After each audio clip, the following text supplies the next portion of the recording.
ایمان پر خاتمہ یا الہی، ایمان پر خاتمہ یا الہی، ایمان پر خاتمہ یا الہی۔ الحمدللہ رب العالمین والصلاة والسلام علی سید المرسلین، اما بعد فاعوذ باللہ من الشیطان الرجیم، بسم اللہ الرحمن الرحیم۔ پریہ الصلاة والسلام علیکہ یا رسول اللہ وعلی آلکہ واصحابکہ یا حبیب اللہ، الصلاة والسلام علیکہ یا نبی اللہ وعلی آلکہ واصحابکہ یا نور اللہ۔ رحمت عالم نور مجسم شاہ بنی آدم رسول محتشم سراپا جود و کرم شہنشاہ شافع صلی اللہ تعالی علیہ وسلم کا فرمان معظم ہے، جو مجھ پر درود پاک پڑھے گا میں اس کی شفاعت فرماؤں گا۔ صلو علی الحبیب صلی اللہ تعالی علی محمد صلی اللہ علیہ وسلم۔ آئیے حصول برکت کے لیے قصیدہ بردہ شریف کے ایک شعر مل کر پڑھتے ہیں، ہاتھ اٹھا کر پڑھ لیجئے، پڑھیے۔ مولا صلی وسلم دائما ابدا علی حبیبک خیر الخلق کلہم۔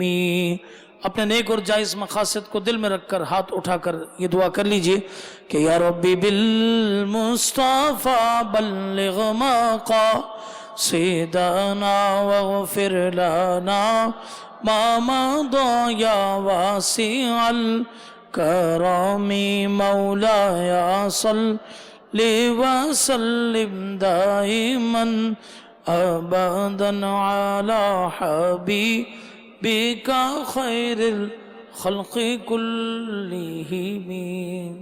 میرے شیخ طریقت امیر اہل سنت آفتاب قادریت مہتاب رضویت مؤلف فیضان سنت صاحب خوف و خشیت عاشق اعلی حضرت بانی دعوت اسلامی حضرت علامہ مولانا محمد الیاس عطار قادری رضوی ضیائی دامت برکاتہم العالیہ اپنی زندگی کے سب سے پہلے رسالے کے بارے میں کچھ یوں تحریر کرتے ہیں کہ الحمدللہ عز و جل مجھے بچپن ہی سے اعلیٰ حضرت امام احمد رضا خان علیہ رحمت الرحمن سے محبت ہو گئی تھی۔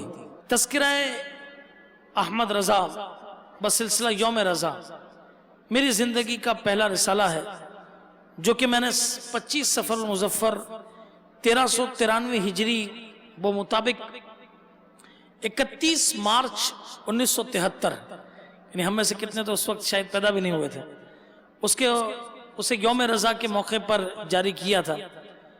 الحمدللہ عز و جل اس کے بہت سارے ایڈیشن شائع ہوئے ہیں، وقتاً فوقتاً اس میں ترامیم کی ہیں۔ روضہ رسول علی صاحبی السلام کی یاد دلانے والے دستخط بھی ان دنوں نہیں تھے، بعد میں ذہن بنا، مگر آخری صفحے پر بطور یادگار تاریخ پرانی رکھی ہے۔ اللہ عز و جل میری اس کاوش کو قبول فرمائے اور اس مختصر سے رسالے کو عاشقان رسول کے لیے نفع بخش بنائے۔ اللہ تبارک و تعالیٰ بطفیل اعلیٰ حضرت میری اور میرے رسالے کے ہر سنی قاری کی بے حساب مغفرت فرمائے، آمین بجاہ النبی امین صلی اللہ تعالی علیہ وسلم۔ چنانچہ یہ رسالہ ہے تذکرہ امام احمد رضا، اس کی ابتدا امیر علیہ سنت نے اعلیٰ حضرت امام علیہ سنت کے ان القابات سے کی کہ میرے آقا اعلیٰ حضرت امام اہل سنت ولی نعمت عظیم البرکت عظیم المرتبت پروانہ شمع رسالت مجدد دین و ملت حامی سنت ماحی بدعت عالم شریعت پیر طریقت باعث خیر و برکت حضرت علامہ مولانا الحاج الحافظ القاری شاہ امام احمد رضا خان علیہ رحمت الرحمن کی ولادت باسعادت